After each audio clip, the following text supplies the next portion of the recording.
Queridos alunos, tudo bem com vocês? Vamos hoje dar início a mais uma aula de processo constitucional e vamos falar hoje sobre o habeas data, esse remédio constitucional aí que tem o objetivo de garantir o acesso à informação. Então vamos lá. Primeira coisa, o habeas data foi criado no nosso ordenamento jurídico pela Constituição Federal de 88. E é bem importante a gente ter em mente que o histórico que deu origem a esse remédio constitucional, né? Vamos lembrar que a gente estava saindo aí de um período de ditadura e, portanto, naquela época muitos dados eram sigilosos, as pessoas não tinham acesso às informações que o governo muitas vezes mantinha. Então, quando veio a abertura e quando veio a Constituição de 88, muitos direitos foram conquistados, entre eles o direito de acesso à informação, e foi aí positivado esse remédio constitucional que garante que todos nós vamos ter o acesso à informação. Então a primeira coisa é que esse remédio constitucional, o habeas data, está previsto lá no artigo 5º da Constituição Federal, está lá no inciso 72, que vai dizer pra gente que cabe o habeas data para assegurar o conhecimento de informações relativas à pessoa do impetrante, constantes de registros ou bancos de dados de entidades governamentais ou de caráter público. E também traz aí a possibilidade de para retificação de dados quando não se prefira fazê-lo por processo sigiloso, judicial ou administrativo. Então nós vemos aí que a Constituição Federal, lá no artigo 5º, ela traz duas hipóteses de cabimento do habeas data.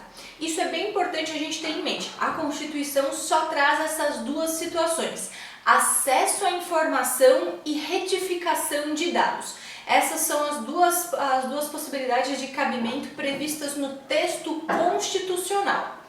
Mas acontece que o habeas data também é regulamentado por uma lei, que é uma lei de 97, que é a Lei 9507 de 97, que traz todo o procedimento do habeas data. E na lei que trata sobre o procedimento do habeas data, a gente vê uma ampliação dessa possibilidade de cabimento. Então, a lei, além dessas duas possibilidades de acesso à informação e retificação de dados, traz também uma terceira hipótese. Vejam que é uma hipótese que não está prevista no texto constitucional, mas que é possível, né? Porque ela vai ampliar aí, né? Sempre quando uma lei amplia um direito constitucionalmente garantido, não temos problema, né? O problema seria se estivesse restringindo. Então, a lei vai ampliar essa hipótese de cabimento e a gente vê lá no artigo 7º da Lei 9507, então, que o inciso 3 vai trazer também a possibilidade de anotação nos assentamentos do interessado de contestação ou explicação sobre dado verdadeiro, mas justificável e que esteja sob pendência judicial ou amigável. O que isso quer dizer? Além de você poder acessar a sua informação, que está lá no banco de dados da entidade governamental, a gente já vai falar sobre isso, além de você poder retificar caso tenha uma informação errada sobre você lá, também a lei vai trazer essa hipótese de você poder complementar esses dados. Então, se, por exemplo, aquela informação que está lá registrada, ela é de fato verdadeira, mas você está discutindo aquilo judicialmente, você está discutindo se aquela informação deve permanecer ou não, aí você pode fazer constar essa informação lá, que há uma pendência.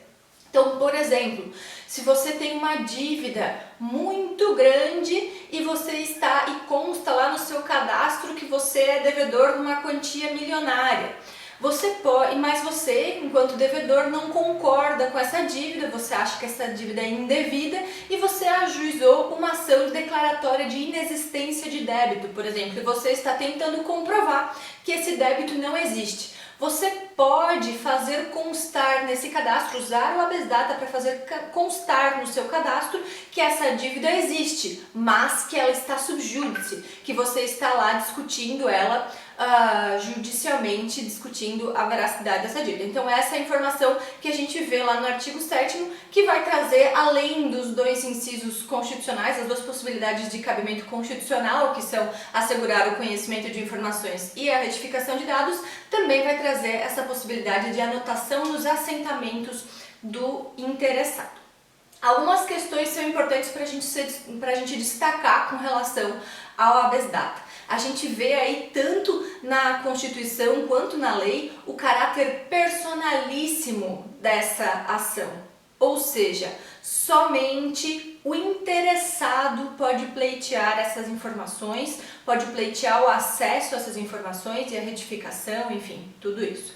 Por que a gente relembra isso? É sempre, quando a gente está falando da legitimidade ativa, então a gente vai ter que ficar bem atento, porque a legitimidade ativa pertence a qualquer pessoa.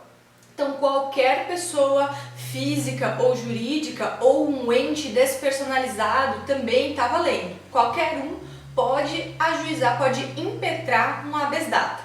Mas tem que ficar atento, você só vai poder impetrar um habeas data quando você estiver querendo obter uma informação sua. Então isso é bem importante, a gente está vendo algumas situações aí, por exemplo, de dados sigilosos, dados que não são divulgados, informações que não são divulgadas. Você não pode impetrar um habeas data para obter uma informação de outra pessoa que não está sendo divulgada, tá certo? Você tem que necessariamente, você só tem legitimidade para impetrar essa ação para obter um dado seu. E da mesma forma, ainda com relação à legitimidade ativa, já a jurisprudência teve uma pequena flexibilidade com relação a isso, permitindo que o espólio ou os herdeiros, por exemplo, a viúva de um falecido, entrasse com essa ação e impetrasse o habeas data para retificar, para obter acesso à informação e retificar as informações do falecido. Mas é uma situação peculiar, quando a gente está falando que o sujeito já faleceu e aí os seus herdeiros vão, ou o seu espólio ou os seus herdeiros vão impetrar então o habeas data para obter informações e acessar e retificar se for necessário. Mas é uma situação peculiar. A regra é uma ação personalíssima. Você só pode impetrar essa ação para obter dados pessoais seus. Somente o titular dessa informação é que tem legitimidade para impetrar o habeas data, certo?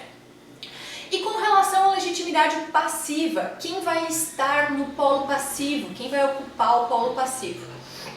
Vejam que para ocupar o polo passivo, quem vai estar lá é aquele que tem esses dados que não estão sendo divulgados, ou seja, é aquela entidade governamental ou aquela outra entidade que tem o banco de dados e que não está fornecendo essa informação, que está omitindo essa informação ou que está se recusando a retificar, né, que tem uma informação equivocada. E aí fica uma questão bem interessante, porque a gente não está falando somente de entidades públicas. Entra nessa linha também, tanto as entidades públicas, mas também aquelas entidades privadas que detenham um banco de dados que é público, que tenham informações públicas, que o seu serviço seja um serviço de natureza pública.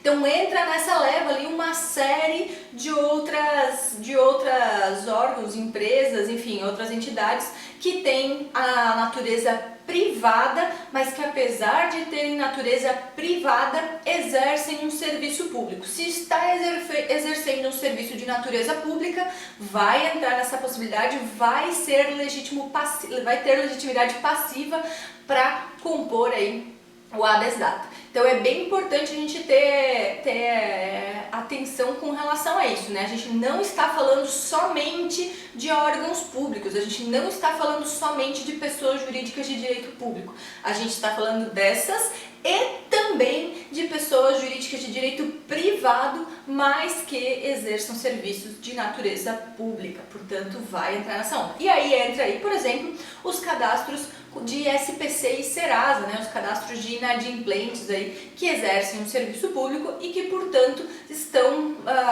podem ocupar aí o polo passivo de um habeas data, vão ter legitimidade passiva no habeas data. Tá certo?